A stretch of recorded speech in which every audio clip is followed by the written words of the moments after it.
Chapter 1. The Right to be Rich. Whatever may be said in praise of poverty, the fact remains that it is not possible to live a really complete or successful life unless one is rich. No man can rise to his greatest possible height in talent or soul development unless he has plenty of money. For to unfold the soul and to develop talent, he must have many things to use, and he cannot have these things unless he has money to buy them with. A man develops in mind, soul, and body by making use of things, and society is so organized that man must have money in order to become the possessor of things. Therefore, the basis of all advancement for a man must be the science of getting rich. The object of all life is development, and everything that lives has an inalienable right to all the development it is capable of attaining. Man's right to life means his right to have the free and unrestricted use of all the things which may be necessary to his fullest mental, spiritual, and physical unfoldment, or, in other words, his right to be rich. In this book, I shall not speak of riches in a figurative way. To be really rich does not mean to be satisfied or contented with a little. No man ought to be satisfied with a little if he is capable of using and enjoying more. The purpose of nature is advancement and unfoldment of life, and every man should have all that can contribute to the power, elegance, beauty, and richness of life. To be content with less is sinful. The man who owns all he wants for the living of all the life he is capable of living is rich, and no man who has not plenty of money can have all he wants. Life has advanced so far and become so complex that even the most ordinary man or woman requires a great amount of wealth in order to live in a manner that even approaches completeness.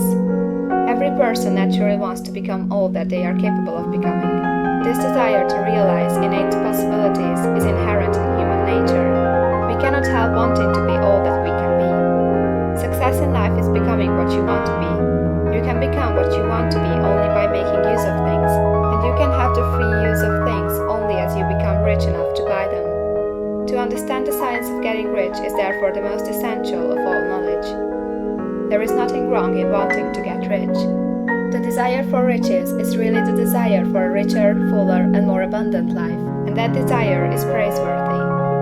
The man who does not desire to live more abundantly is abnormal, and so the man who does not desire to have money enough to buy all he wants is abnormal. There are three motives for which we live. We live for the body, we live for the mind, we live for the soul. No one of these is better or holier than the other. All are alike desirable, and no one of the three, body, mind, or soul, can live fully if either of the others is cut short of full life and expression. It is not right or noble to live only for the soul and deny mind or body, and it is wrong to live for the intellect and deny body or soul. We are all acquainted with the loathsome consequences of living for the body and denying both mind and soul, and we can see that real life means the complete expression of all that man can give forth through body, mind, and soul. Whatever he can say, no man can be really happy or satisfied unless his body is living fully in every function, and unless the same is true for his mind and his soul. Wherever there is unexpressed possibility or function not performed, there is unsatisfied desire. Desire is possibility seeking expression, or function seeking performance. Man cannot live fully in body without good food, comfortable clothing, and warm shelter, and without freedom from excessive toil. Rest and recreation are also necessary for his physical life.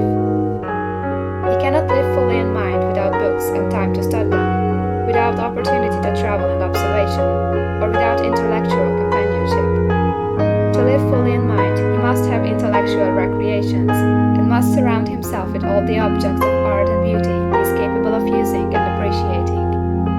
To live fully in soul, man must have love, and love is denied expression by poverty. A man's highest happiness is found in the bestowal of benefits on those he loves. Love finds its most natural and spontaneous expression in giving. The man who has nothing to give cannot fill his place as a husband or father, as a citizen, or as a man. It is in the use of material things that the man finds full life for his body, develops his mind, and unfolds his soul. It is therefore for supreme importance to him that he should be rich. It is perfectly right that you should desire to be rich. If you are a normal man or woman, you cannot help doing so. It is perfectly right that you should give your best attention to the science of getting rich, for it is the noblest and most necessary of all studies. If you neglect this study, you are derelict in your duty to yourself, to God and humanity. For you can render to God and humanity no greater service than to make the most of yourself. End of chapter 1.